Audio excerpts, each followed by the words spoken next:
ದಾವಣಗೆರೆ ಚನ್ನಗಿರಿ ಪಟ್ಟಣದ ಪತ್ರಿಕಾ ಭವನದಲ್ಲಿ ಚನ್ನಗಿರಿ ಬಿಜೆಪಿ ಪಕ್ಷದ ವತಿಯಿಂದ ಶ್ರೀ ಕ್ಷೇತ್ರ ಧರ್ಮಸ್ಥಳದ ಹೆಸರಲ್ಲಿ ಅಪಪ್ರಚಾರ ಮಾಡುತ್ತಿರುವುದನ್ನು ಖಂಡಿಸಿ ಇದೇ ತಿಂಗಳ 29ರ ಶುಕ್ರವಾರ ಬೆಳಗ್ಗೆ 10:30ಕ್ಕೆ ಚನ್ನಗಿರಿ ಐಬಿ ಸರ್ಕಲ್ನಿಂದ ತಹಸೀಲ್ದಾರ್ ಕಚೇರಿಯವರೆಗೆ ಬೃಹತ್ ಪ್ರತಿಭಟನಾ ಮೆರವಣಿಗೆ ಹಮ್ಮಿಕೊಳ್ಳಲಾಗಿದೆ ಎಂದು ಚನ್ನಗಿರಿ ಬಿಜೆಪಿ ಮುಖಂಡ ಮಾಡಾಳ್ ಮಲ್ಲಿಕಾರ್ಜುನ್ ಪತ್ರಿಕಾಗೋಷ್ಠಿಯಲ್ಲಿ ತಿಳಿಸಿದರು. ರಾಜ್ಯ ಬಿಜೆಪಿ ಪಕ್ಷದ ಅಧ್ಯಕ್ಷರಾದ ವಿಜಯೇಂದ್ರ ರವರ ಸೂಚನೆಯಂತೆ ಧರ್ಮದ ಉಳಿವಿಗಾಗಿ ಧರ್ಮಯುದ್ಧ ಹೆಸರಲ್ಲಿ ಪ್ರತಿಭಟನೆ. ಶ್ರೀ ಕ್ಷೇತ್ರ ಧರ್ಮಸ್ಥಳದ ಹೆಸರಿಗೆ ಅಪಪ್ರಚಾರ ಮಾಡುತ್ತಿರುವುದನ್ನು ಖಂಡಿಸಿ ಪ್ರತಿಭಟನೆ ಮಾಡಲಾಗುತ್ತಿದೆ. ಶ್ರೀ ಕ್ಷೇತ್ರ ಧರ್ಮಸ್ಥಳವು ಕೇವಲ ಕರ್ನಾಟಕವಲ್ಲದೆ ದೇಶಾದ್ಯಂತ ಕೋಟ್ಯಾಂತರ ಭಕ್ತಾದಿಗಳನ್ನು ಹೊಂದಿರುತ್ತದೆ. ಇಲ್ಲಿಗೆ ದಿನನಿತ್ಯ ಲಕ್ಷಾಂತರ ಭಕ್ತಾದಿಗಳು ಆಗಮಿಸುತ್ತಾರೆ.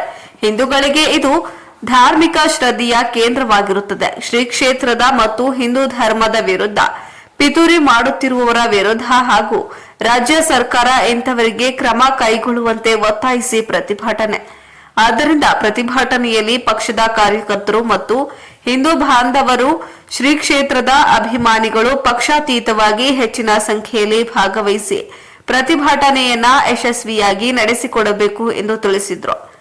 ಈ ಸಂದರ್ಭದಲ್ಲಿ ತಾಲೂಕು ಬಿಜೆಪಿ ಅಧ್ಯಕ್ಷ ಕುಮಾರ್ ಮಲಹಾಳ್, ಪುರಸಭೆ ಸದಸ್ಯೆ ಕಮಲಾ ಹರೀಶ್, ಮಾಜಿ ಪುರಸಭೆ ಅಧ್ಯಕ್ಷ ಕುಂಬೆ ದ್ರೋಂಜಿ ರಾವ್, ಕುರುಬ ಸಮಾಜದ ಅಧ್ಯಕ್ಷ ಗೋಪಿ, ರಮೇಶ್, ರೈತ ಮೋರ್ಚಾ ಅಧ್ಯಕ್ಷ ರವಿ, ಕಂಚಿಗನಹಾಳ್, ಪಿಎಲ್ಡಿ ಬ್ಯಾಂಕ್ ಮಾಜಿ ಅಧ್ಯಕ್ಷ ಜಗದೀಶ್ ಮುಂತಾದವರು ಹಾಜರಿದ್ದರು.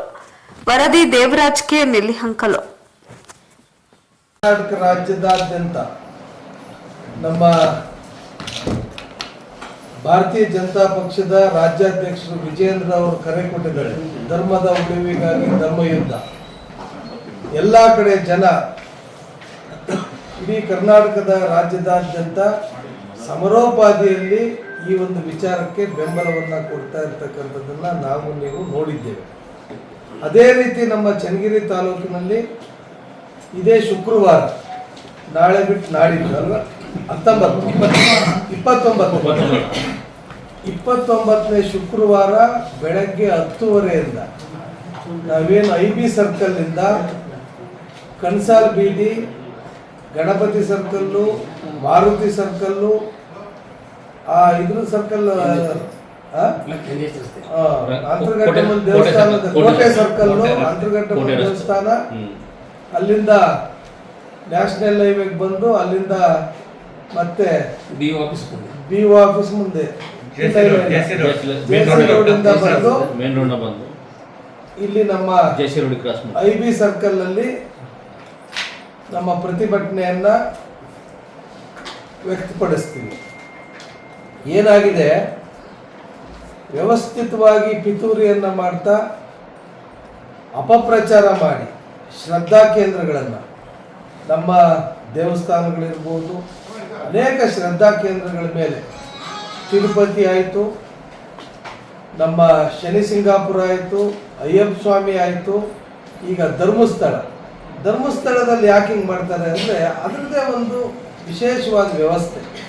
ಅವ್ರ ಫೈನಾನ್ಸಿಂದ ಹಿಡಿದು, ನೀವು ಯಾವುದೇ ದೇವಸ್ಥಾನ ಕಟ್ತೀವಿ ಅಂದರೆ ಹಳ್ಳಿಗಳಲ್ಲಿ ಜನ ಹೋದರೆ ಅವರು ಧನ ಸಹಾಯ ಮಾಡ್ತಾರೆ.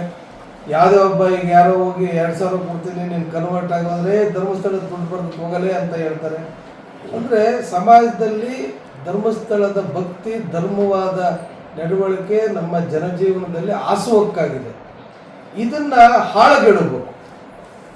ಹಿಂದೆ ಹೆಂಗೆ ಬ್ರಿಟಿಷರು ಈ ದೇಶವನ್ನು ಆಕ್ರಮಿಸಿಕೊಳ್ಳೋದಕ್ಕೆ ಯಾವ ರೀತಿ ತಂತ್ರ ಮಾಡಿದ್ರು, ಯಾವುದೇ ಒಂದು ಮನುಷ್ಯನ ಅಥವಾ ದೇಶವನ್ನ ಆಳಬೇಕು ಅಂದರೆ ಅವರು ಇಟ್ಟಿರ್ತಕ್ಕಂಥ ನಂಬಿಕೆಯನ್ನು ಮೊದಲು ಹಾಳು ಮಾಡಬೇಕು.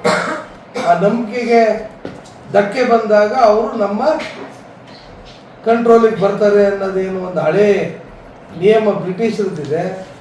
ಅದೇ ನಿಯಮವನ್ನು ಇಲ್ಲಿ ನಮ್ಮ ಭಾರತ ದೇಶದ ಶ್ರದ್ಧಾ ಕೇಂದ್ರಗಳ ಮೇಲೆ ರಾಷ್ಟ್ರೀಯ ಮತ್ತು ಅಂತಾರಾಷ್ಟ್ರೀಯ ವಿಚಿತ್ರಕಾರಿ ಶಕ್ತಿಗಳು ಅದನ್ನು ಪ್ರಯೋಗ ಮಾಡ್ತಾ ಇರ್ತಕ್ಕಂಥದ್ದನ್ನು ನಿಮ್ಮೆಲ್ಲರ ಗಮನಕ್ಕೆ ಬಂದಿದೆ ಅಂತ ನಾನು ತಿಳ್ಕೊಂಡಿದ್ದೀನಿ.